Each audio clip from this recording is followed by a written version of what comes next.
अंदर जो अहम है इन लोग का आज तक समाप्त नहीं हुआ है, अभी तक समाप्त नहीं हुआ है। और हम लोग कितना ढोते चलें, कितना समन्वय का बात करें, समझ में नहीं आता है। आखिर क्या पद में रखा हुआ है? आप का ही देन होगा कि एक और संगठन खड़ा होगा। आप इस सभा में सुन रहे होंगे तो यह उन्हीं का देन है कि आप न तो बैठक कर पा रहे हैं, न तो किसी भी मुद्दा पर, चाहे वह 5000 पारा टीचर आकलन परीक्षा से वंचित रह गए, चाहे वह आकलन परीक्षा में नहीं बैठ पाए कुछ साथी, वह देन एकीकृत का है। इन लोग कभी भी सही समय पर निर्णय लेकर के सरकार के साथ नजर में नजर मिला करके बात करने का कार्य नहीं करते हैं, जिसका खमियाजा आज हमको भुगतना पड़ रहा है। आज जो नौडिया छतरपुर का बात है, झारखंड में कई ऐसे जिला हैं जहां के बिना अनुमोदन के लोग यही पढ़ा रहे हैं, वेतन उठा रहे हैं। तो आखिर झारखंड में नौडिया छतरपुर आता है कि नहीं आता है? तो आप इनका मानदेय किस आधार पर रोकने का कार्य किए हैं, मुझे बताने का कार्य करें। और नौडिया छतरपुर के लिए मैंने पहले भी संघर्ष किया हूं और अपने जिला अध्यक्ष होने के नाते हमसे जितना बनेगा, जिस समय इन लोग हमें पुकारने का कार्य करेंगे, हम हर समय खड़ा हैं। और यहाँ पर मिश्रा जी हैं भी, जहाँ भी पुकारने का काम किए हैं हम वहाँ पर गए भी हैं और हर समय तैयार भी हैं। अगर इसके लिए उपायुक्त महोदय से मिलना पड़ेगा, चाहे वह फेक अटेंडेंस हो, चाहे वह किसी भी छोटा छोटा जो मुद्दा है जिससे मानदेय सबका रुका हुआ है, इसके लिए हम बराबर प्रयास करते हैं कि बैठक में मुझे ताकत मिले, सारे प्रखंड के लोग आए।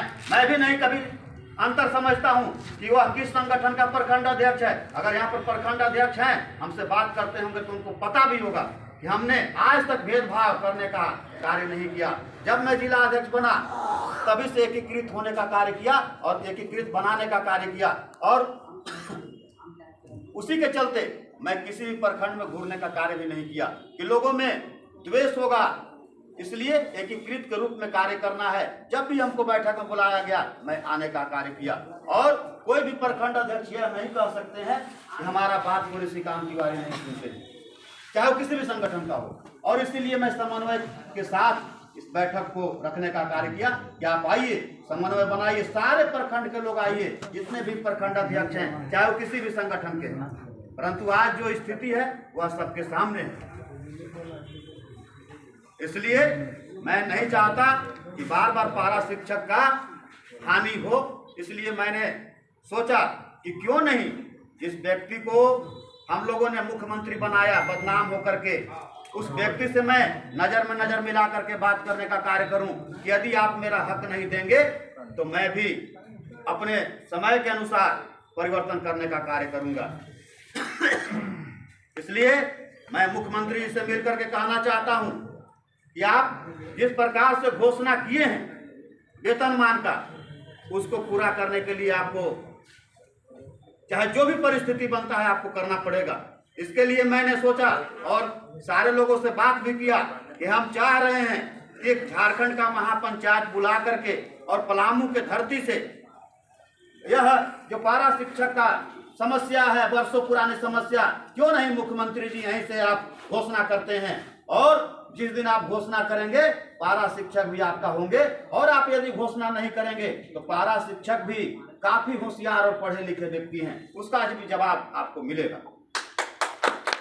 इसलिए मैं सारे प्रखंड के लोगों को बुलाने का कार्य किया था कि सारे लोगों से मंथन करके मैं झारखंड सरकार के मुखिया, मैं किसी को नहीं बुलाना चाहता हूं, मैं झारखंड सरकार के मुख्यमंत्री जी को बुलाना चाहता हूं, क्योंकि उन्हीं के द्वारा बार बार हर एक सभाओं में पारा शिक्षकों को उछलने का कार्य किया गया है और बोलने का कार्य किया गया है कि यदि हमारी सरकार बनती है तो मैं आपका वेतनमान का सपना पूरा करूंगा।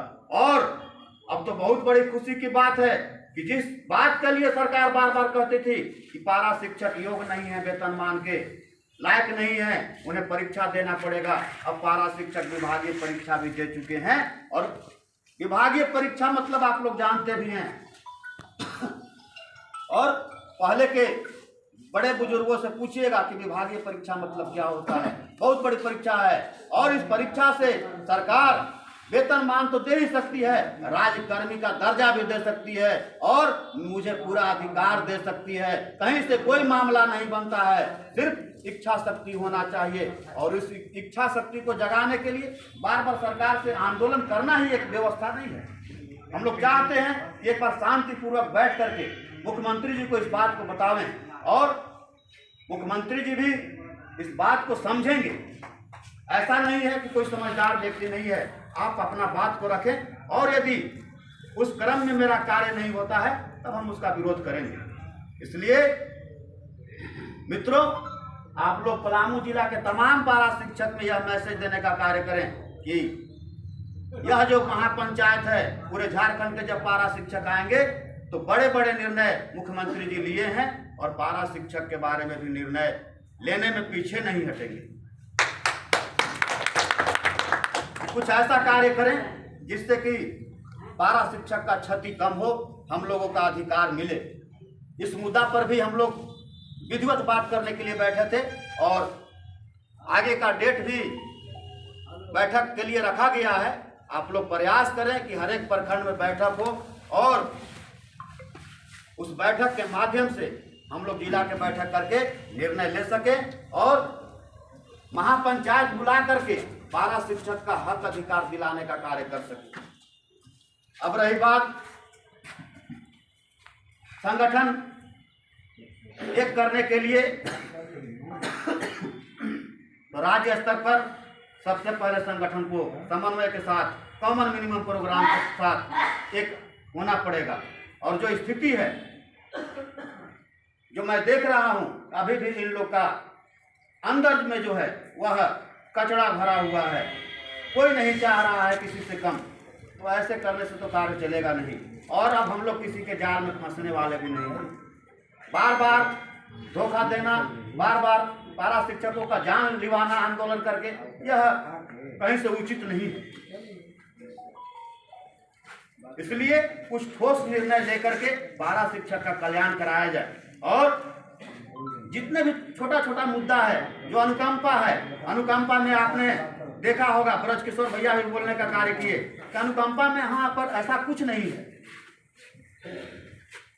और विभाग है, जिस प्रकार से अनेक विभागों में अनुकंपा का लाभ दिया जा रहा है, उसी प्रकार से पारा शिक्षकों को लाभ देने का कार्य करना होगा, तब जाकर के हमारे पारा शिक्षक को लाभ मिलेगा। नहीं तो कितने पारा शिक्षक जो डेट किए हैं उनके बाल बच्चा का क्वालिफिकेशन नहीं है, जो मांग रहा है उसके अनुसार से एक भी पारा शिक्षक को लाभ नहीं मिल पाएगा। तो यह सब बहुत बड़ी बात है, हम लोग का सपना भी है और हम लोग का उम्र भी बहुत बड़ा हुआ है। इसलिए बार बार धोखा सहना उचित नहीं है। और बहुत लोगों के विचार भी आप लोगों ने सुना कि अब हम लोग को वेतनमान से कोई कम पसंद नहीं है और हमको वेतनमान मिलना चाहिए, मेरा हक है और हम वेतनमान लेके रहेंगे। इसलिए मैं पलामू जिला के तमाम पारा शिक्षक और जितने भी पदाधिकारी हैं उनसे निवेदन करना चाहते हैं कि सबको वेतनमान चाहिए। यह तय है, चाहे वह प्रशिक्षित है, चाहे वह टेट पास है, चाहे वह आकलन पास है। तो क्यों नहीं आप एक साथ बैठ करके कार्य करते हैं? जिन नेताओं पर विश्वास नहीं है उनको हम लोग हटाने का कार्य करें, विरोध करने का कार्य करें। और अब तो यहाँ पर ऐसे लोग कर दिए हैं जन्मजात, हम बैठ गए जिला अध्यक्ष की कुर्सी पर तो बैठ गए, हटवे नहीं करें। ऐसे नहीं होता। संगठन बहुत ही त्याग और बलिदान के साथ चलता है। आज जो भीड़ होता था पलामू जिला का बैठक में, हमने किसी को ऐसा शब्द का प्रयोग नहीं किया कि वह व्यक्ति नहीं आ सकता है। सारे संगठन के लोगों को यहाँ आना चाहिए था। मैं टेट पास लोगों के भी जो आप कहना चाह रहे थे, आप लोग हम सुन रहे हैं, उनको भी निमंत्रण दिया, सबको बुलाने का कार्य किया।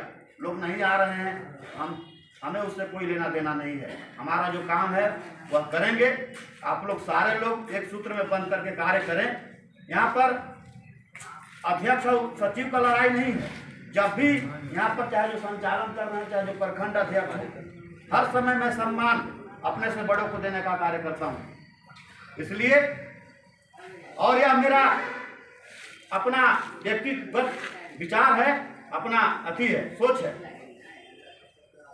परंतु जिस कार्य के लिए हम लोग आंदोलन कर रहे हैं बार बार, आज तक वह मंजिल प्राप्त नहीं हो रहा है, तो बार बार विश्वास करके धोखा में गिरने का कार्य हम लोग नहीं करेंगे। इसलिए आप लोग अपना अपना प्रखंड में बैठक करें और बैठक करके ठोस निर्णय लेते हुए हम लोगों को सूचित करने का कार्य करें, ताकि आगे का कार्यक्रम हम लोग कर सकें और बिना हानि पहुंचाए पारा शिक्षक को मंजिल तक पहुंचा सके। इसलिए आप लोग जो है कहीं से कोई भी विजय जी है अपना भड़ास निकाले। हम सुन भी रहे थे, दुख किसी को भी लगता है, क्योंकि जो व्यक्ति काम करता है उसको दुख लगेगा। और आपको कभी भी नहीं लगा होगा कि ऋषिकांत तिवारी से हम बात कर रहे हैं, आपको लगा होगा कि एक पारा शिक्षक से बात कर रहे हैं, उसके बाद हम जिला अध्यक्ष हैं। पारा शिक्षक पहले बने हैं तब जिला अध्यक्ष बने। इसलिए कहीं सब सोचने की जरूरत नहीं है, नकारात्मक बात। हम हर समय पॉजिटिव बात करते हैं और मैं हर समय चाह रहा हूं, मैं टेट पास पारा शिक्षक का भी कभी विरोध नहीं किया हूं। उनका भी हक है, उनका भी अधिकार मिलना चाहिए और मिले और मिलेगा भी, इसलिए उनका अधिकार है। इसलिए मित्रों, आप लोग विषय से विषयांतर होने का कार्य न करें। जिस कार्य के लिए बैठक बुलाया गया है और जिस मुद्दा के लिए, उस पर आप लोग विशेष रूप से बैठक करते हुए हमें सूचित करने का कार्य करें, भैया को सूचित करने का कार्य करें। और जो भी छोटा मोटा समस्या है जिला स्तर पर, चाहे वो डीसी साहब से मिलना हो, चाहे वो डीएससी साहब से मिलना हो, हम लोग से आप लोग समन्वय बना करके जिस दिन आप लोग तिथि निर्धारित करेंगे, हम लोग जिला में बैठने का कार्य करेंगे। जहां तक फेक बायोमेट्रिक का बात है, उसी के बारे में बोल रहे थे कि वह मुद्दा जो है डीसी महोदय के संज्ञान में है, उन्हीं से यह मामला को बनाया जा सकता है। तो उसके लिए हम लोग दोनों भाई बात कर लेंगे और उपायुक्त महोदय से मिलने का कार्य करेंगे। और आप लोग का भी दुर्गा पूजा के देखते हुए मतलब बहुत ही यह जरूरी है। एक तो अल्प मानदेय मिलना है, उसमें भी कितने प्रकार के त्रुटियां लगा कर रोक देना, यह कहीं से उचित नहीं है। इसके लिए हम लोग उपायुक्त महोदय से मिलने का कार्य करेंगे और जितना जल्द हो सके आप लोग का वेतन मिले, यह मैं प्रयास करूंगा। इसी चंद शब्दों के साथ हमारे जितने भी बड़े बुजुर्ग भैया आए हैं, पदधारी भी नहीं हैं, तपर भी सुरेंद्र भैया हैं और बहुत लोग हैं, सारे लोग, सभी लोग को मैं फिर से क्रांतिकारी अभिनंदन करते हुए प्रणाम करता हूँ।